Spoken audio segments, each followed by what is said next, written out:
नमः शिवाय। मैं मोनिका अग्रवाल आप सबका आपके अपने YouTube चैनल एस्ट्रोलॉजर मोनिका पे स्वागत करती हूँ। और आज का हमारा विषय है नाग दोष और सर्प दोष से नाग पंचमी के दिन कैसे हम मुक्ति पाएं।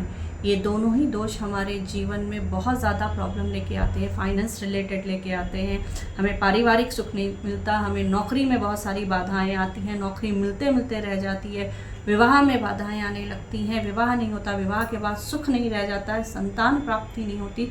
डिपेंडिंग अपॉन ये कौन सा दोष बन रहा है बहुत ज़्यादा लाइफ में प्रॉब्लम करता है।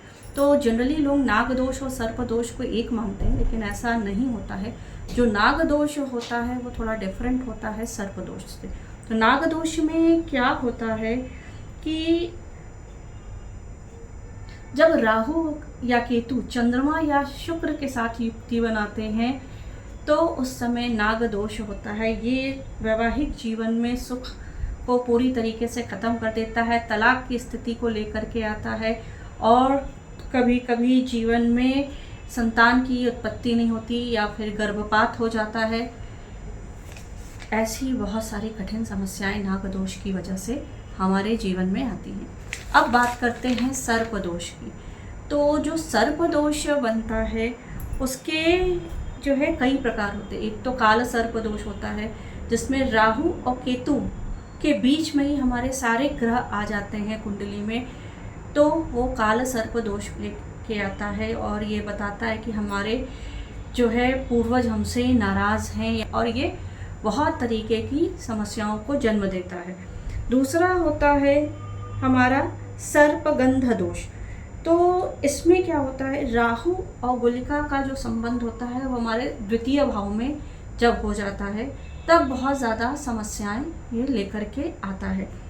इसी टाइप से एक होता है सर्प दोष, जिसमें क्या होता है मंगल और राहु की जो युति होती है या संबंध होता है वो पांचवें भाव के साथ हो जाता है। तो इस स्थिति में आपके जीवन में बहुत सारी समस्याएं आना शुरू हो जाती हैं, व्यापार में, व्यवसाय में, पारिवारिक जीवन में, और व्यक्ति बहुत सारे उपाय करने के बाद भी प्रसन्न नहीं रह पाता, जीवन में खुशी नहीं रहती है। खुशी के पल तो आते हैं लेकिन उसे खुशी नहीं मिलती। तो ये बहुत ही शॉर्टकट में मैंने बताया कि दोष कैसे हैं। तो नाग जो होते हैं, एक तरीके से ये भी माना जाता है कि जो नाग है और सर्प में बहुत अंतर है।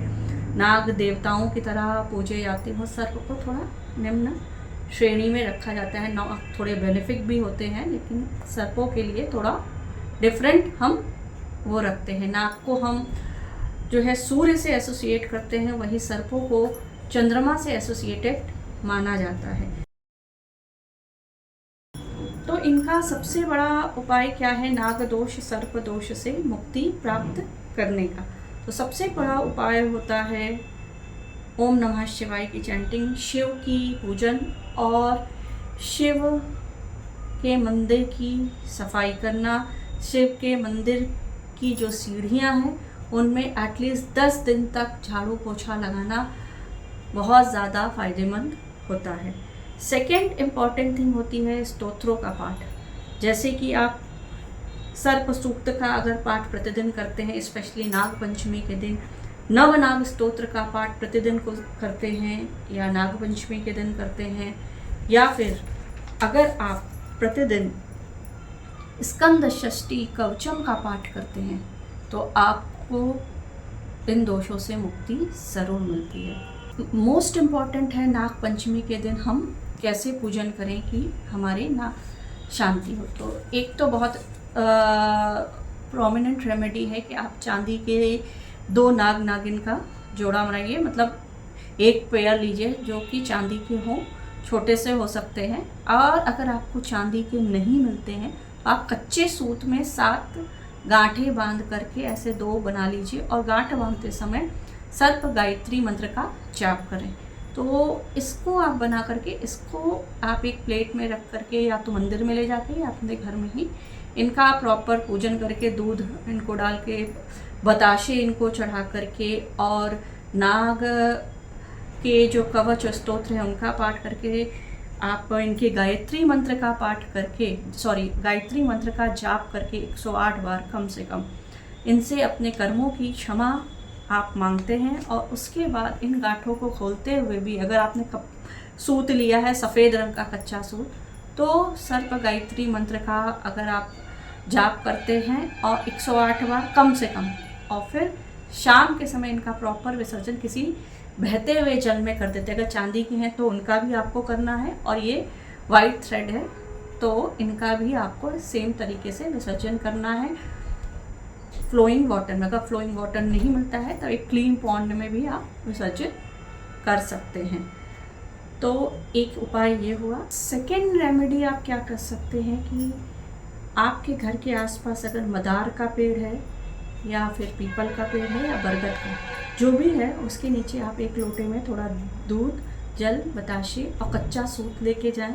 वहाँ पे इसे आप अर्पित करें और उस कच्चे सूत को 7 बार उस पेड़ की परिक्रमा लगाते हुए उसको बांधें और सर्प गायत्री मंत्र का पाठ वहीं पर करें, जाप करें। और उसके साथ साथ अगर आप नवनाग स्तोत्र का पाठ वहाँ पे करते हैं, अपने कर्मों के लिए क्षमा मांगते हैं, तो आपके ऊपर से सर्पदोष, नागदोष से आपको बहुत ज़्यादा रिलीफ मिलता है। थर्ड इम्पॉर्टेंट रेमेडी है कि मान लीजिए आपके घर पे के आसपास ये पेड़ नहीं है, या फिर जो है आप बहुत दूर ऐसी जगह है कि आपके लिए फिजिबल नहीं है, तो आप एक शिवालय में जाएं और सेम सामग्री उसे बिल्व पत्र भी लेके जाएं। उसमें आप जो बेल का पत्र आप लेके जा रहे हैं पास, उसके हर पत्ते के ऊपर आप जो है भगवान नाग देवता का मंत्र लिख सकते हैं, चाहे ओम नागनाथाय नमः आप लिख सकते हैं सफ़ेद चंदन से। और वहाँ जाके आप भगवान शिव पे जलाभिषेक करें। सर्प का जो भगवान शिव के ऊपर नाग है वासुकी, उनका जलाभिषेक करें, उनके ऊपर दूध चढ़ाएं और जो कच्चा सूत लेते हैं उनके ऊपर 7 बार लपेटें आप वहाँ पर पे। उनके पास आप बैठ के ओम नमः शिवाय की चैंटिंग करें। साथ में आप सर्प गायत्री मंत्र का वहाँ कम से कम 108 बार पाठ करें, प्रसाद चढ़ाएं और अपने कर्मों के लिए क्षमा मांग कर आप आए और आपको देखिएगा धीरे धीरे आराम मिलना ज़रूर शुरू हो जाएगा। इसमें सबसे इम्पॉर्टेंट चीज़ है कि आपको 5 तरीके के फूल भी लेके जाना है, क्योंकि बेलपत्र पुष्प भी होने चाहिए। और साथ में अपने घर जो है वहाँ पर आप गूगल की धूप कर सकते हैं। अपने घर में भी शुद्ध गूगल की धूप उस दिन अवश्य करिए। घर में आप गौमूत्र से और नमक से पोछा ज़रूर लगाइए। मंदिर में बैठ करके या अगर आप ये पूजन घर में भी कर रहे हैं तो राहु के मंत्र का कम से कम 108 बार जाप करना और केतु के मंत्र का 108 बार जाप करना सर्प पूजा, नाग पूजा के बाद बहुत शुभ माना जाता है। बहुत लोगों के यहाँ कस्टम होता है कि उस दिन शुद्ध गाय के गोबर से, देशी गाय के, घर के गेट के पास सांप बनाए जाते और उनका प्रॉपर मेन गेट पे पूजन किया जाता है। कुछ लोगों के यहाँ ये भी कस्टम है कि उनकी नागिन की जो है पूरी प्रॉपर चित्र ज़मीन पे बनाते हैं और फिर उनका पूजन करते हैं। कहीं कहीं पे कस्टम है, जैसे साउथ इंडिया में आपको इनकी मूर्तियाँ बहुत ज़्यादा मिलती हैं, हर मंदिरों में दिख जाती हैं, पेड़ों के नीचे बहुत दिखते हैं। आप वहाँ पर भी जा कर के उनकी पूजा करते हैं तो आपको ज़रूर फ़ायदा मिलता है। इसके साथ साथ कहते हैं जो नाग देवता की माता हैं उनके नामों का अगर हम पाठ करते हैं, मनसा देवी, जरत्कारो, जरत गौरी, मनसा, सिद्धियोगिनी, वैष्णवी, नागभागिनी, शैवी, नागेश्वरी, जरत्कारुप्रिया, आस्तिक, माता, विषहरा, महाज्ञान युताच, इन देवी के जो ये नाम है मनसा देवी के, इनका नाम लेने वाले व्यक्ति को कभी सांप नहीं काटते। उनसे जो है जो नाग दोष, सर्प दोष होता है उससे उन्हें मुक्ति मिलती है। एक और रेमेडी मानी जाती है कि 12 जो हमारे मेन नाग हैं देवता के, उनकी अगर हम नाम को प्रतिदिन लेते हैं, नाम जाप करते हैं, उनका हम पूजन करते हैं तो भी हमें सर्प दोष और नाग दोष से मुक्ति मिलती है। कौन से नाम है?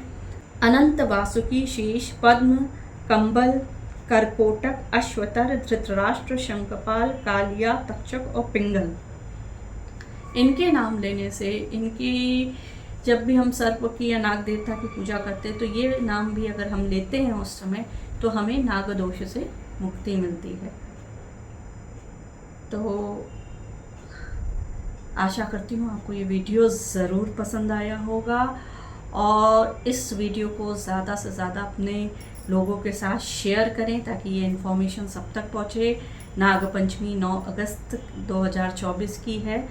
आप सबका जीवन शुभमय हो, आप सबके जीवन में सुख संपत्ति आए, इसी कामना के साथ मैं इस वीडियो को विराम देती हूँ। वीडियो को लाइक ज़रूर करिएगा, दूसरों के साथ शेयर करिए, चैनल को सब्सक्राइब करिए। नमः शिवाय।